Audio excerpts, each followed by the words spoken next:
Este programa é livre para todos os públicos.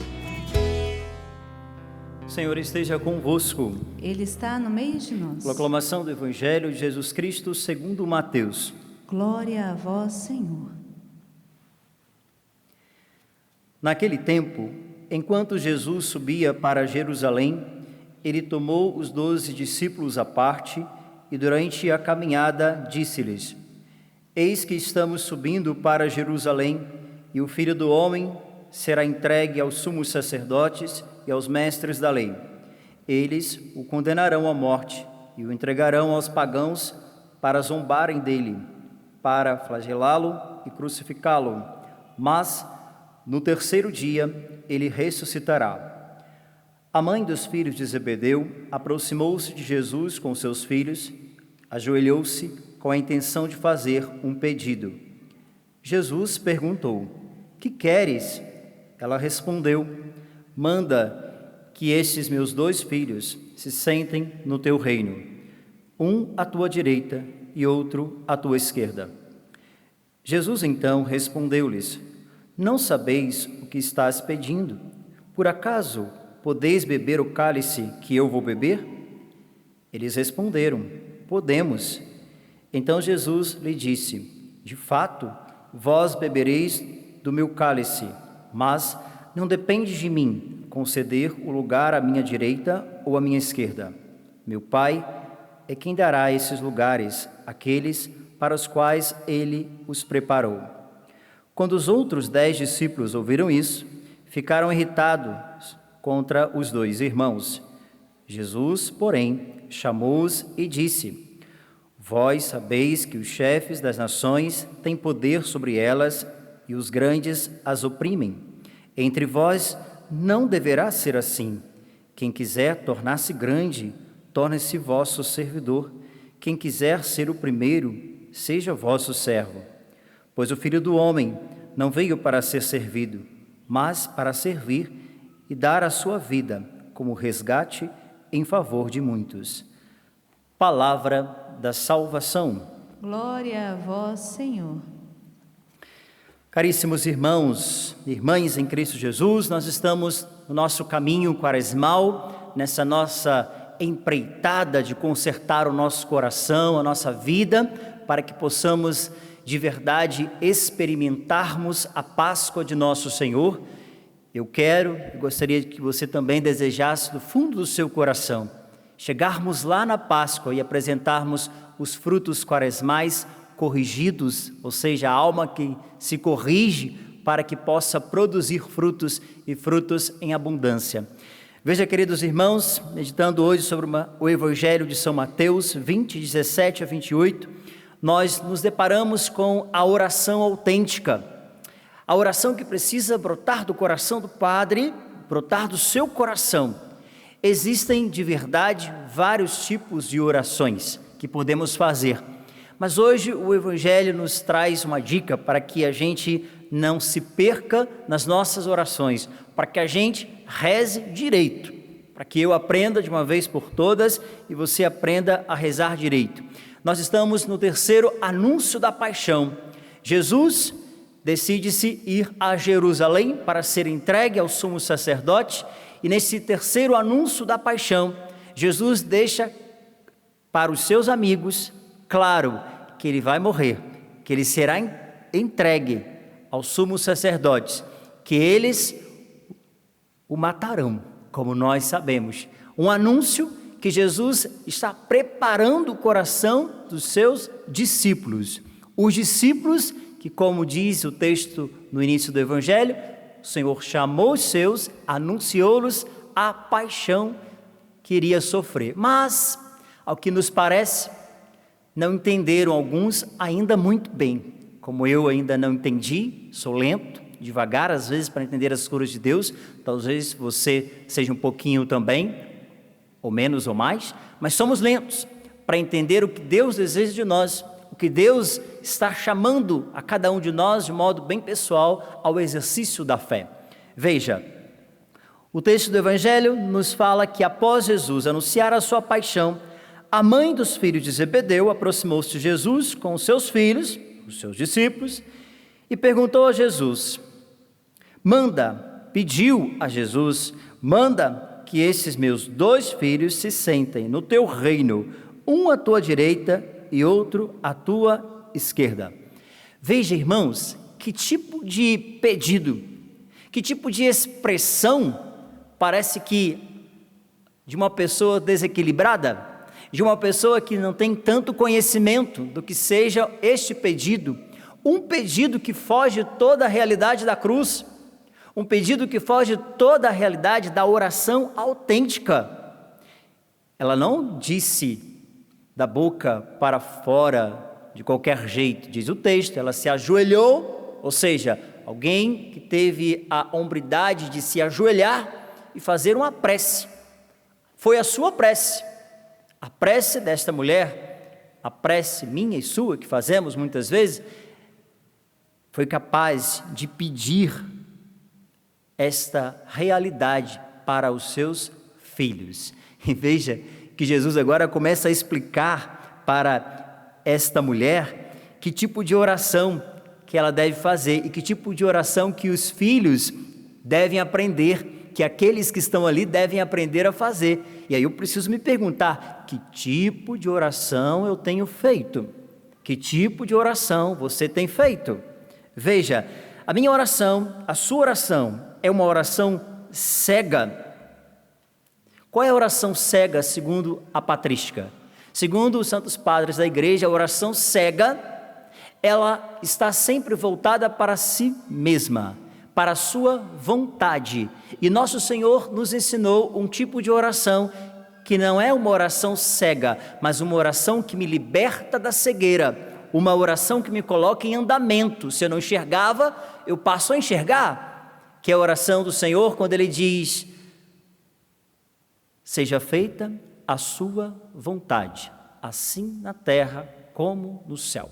A oração de Jesus, do Senhor, nós rezamos todos os dias, nos coloca nessa dimensão de aprendizado, de uma oração que me liberta da cegueira espiritual, que me liberta de uma vez por todas das minhas vontades mesquinhas. É quando eu oro ao Senhor para que seja feita plenamente a vontade dEle na minha vida.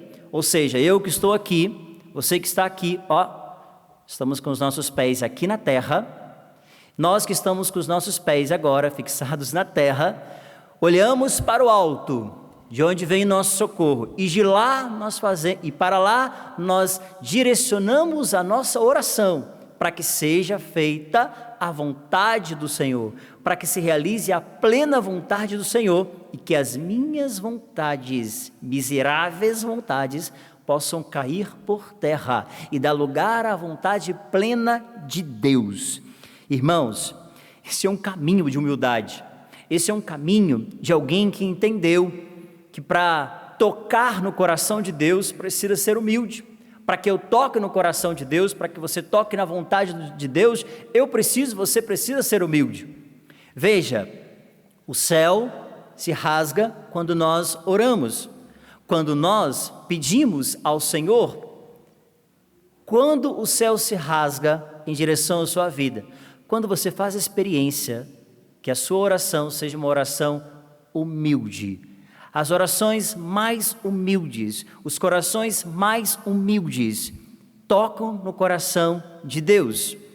E logo nós entendemos o que significa esta via de humildade, esta via de purificação humilde, que eu vou entrando em um caminho, uma escola, como nós conhecemos a pequena via de Santa Teresinha do Menino Jesus, quando ela quis ser pequena, alma pequena, e logo se tornou-se grande, porque quis ser pequena. O caminho da pequena via de Santa Teresinha é justamente o contrário à oração desta mãe, que pede um lugar de destaque para os seus filhos, que pede que os seus filhos estejam contados entre os maiores.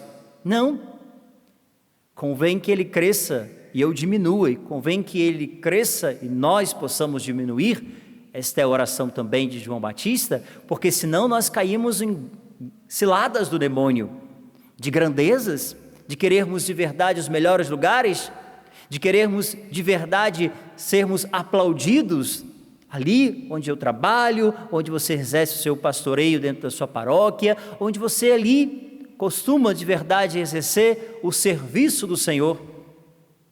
Porque Jesus deixou claro, aqueles que desejam ser grandes, faz o seguinte, seja servo de todos. Seja você o primeiro a ser servo de todos. Irmãos, guarde isso. A nossa oração sincera, a minha oração sincera e a sua oração sincera está para corrigir as nossas mazelas.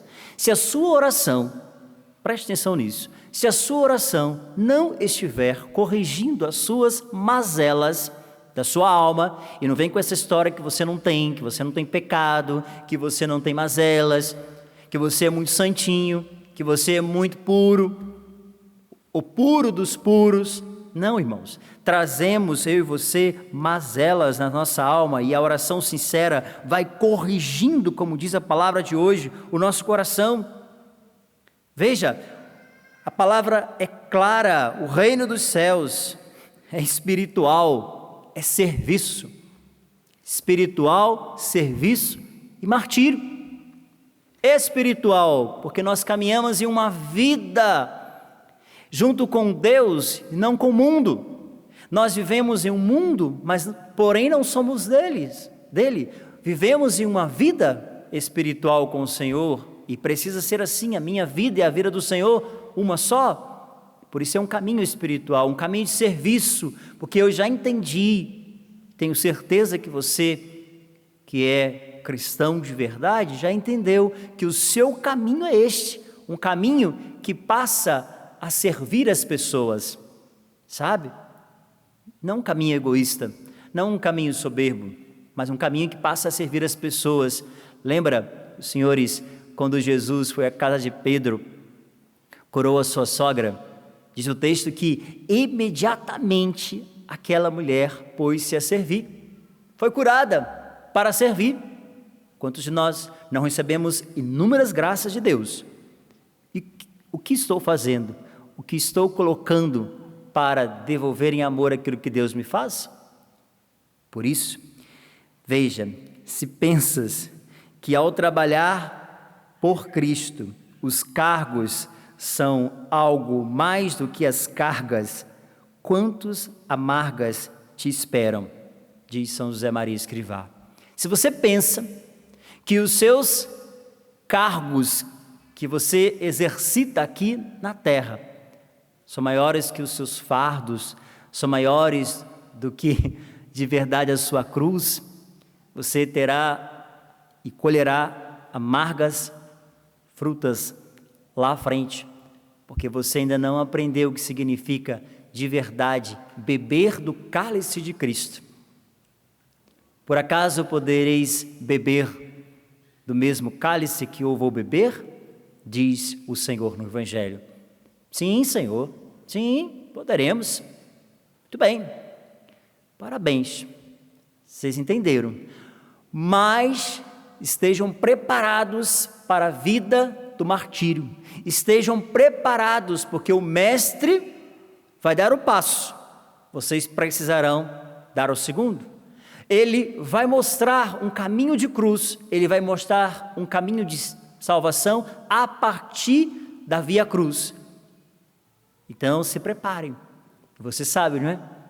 Os apóstolos vivenciaram muito bem isso. Na cruz, pela espada, a dor, no sacrifício. Entenderam o que significa servir ao Senhor.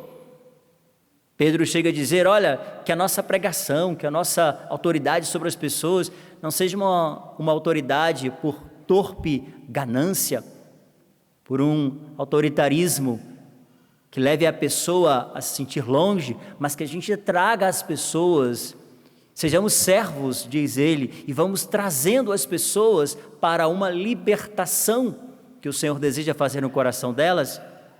Mas isso, irmãos, só acontece se o coração do Padre e o seu coração estiver disponível para a gente viver esse tipo de oração. Quem sabe chegamos aqui hoje, você que está aqui, você que está na sua casa, quem sabe chegamos a esta hora do dia, fazendo esse tipo de oração. Quem sabe essa hora desta quarta-feira, nós chegamos a fazer, quem sabe pela manhã, esse tipo de oração, desejando o engrandecimento de si mesmo, desejando os melhores lugares. Quando Jesus agora diz, opa, pare tudo o que você está fazendo, dobre seus joelhos, onde quer que você se encontre, você que pode, fala assim, Jesus, dai-me um coração humilde, dai-me, Senhor, humildade, para que eu de verdade saiba daqui para frente rezar direito. Eu não quero mais rezar assim, Jesus, eu não quero mais rezar com prepotência, com arrogância, eu quero, Jesus, rezar com humildade, eu quero, Jesus, ao dobrar os meus joelhos, ao comungar, daqui a pouco vamos comungar, e quando você comungar hoje, diga isso para Jesus, para o seu amigo, meu amigo Jesus, dá-me um coração como o teu, quebra minha soberba, minha arrogância, pedi e recebereis, batei e a porta vos será aberta. Mas que tipo de oração nós temos feito? Que tipo de oração? A oração que rasga o céu pela via da humildade? Ou o tipo de oração que a gente coloca Deus contra a parede e diz, é assim que eu quero, é assim que tu tens que fazer, Jesus? Não, irmãos, que hoje nessa Eucaristia eu aprenda e você aprenda que de verdade existe uma via de humildade para tocar o coração de nosso Senhor em direção à nossa história. Glória ao Pai, ao Filho e ao Espírito Santo,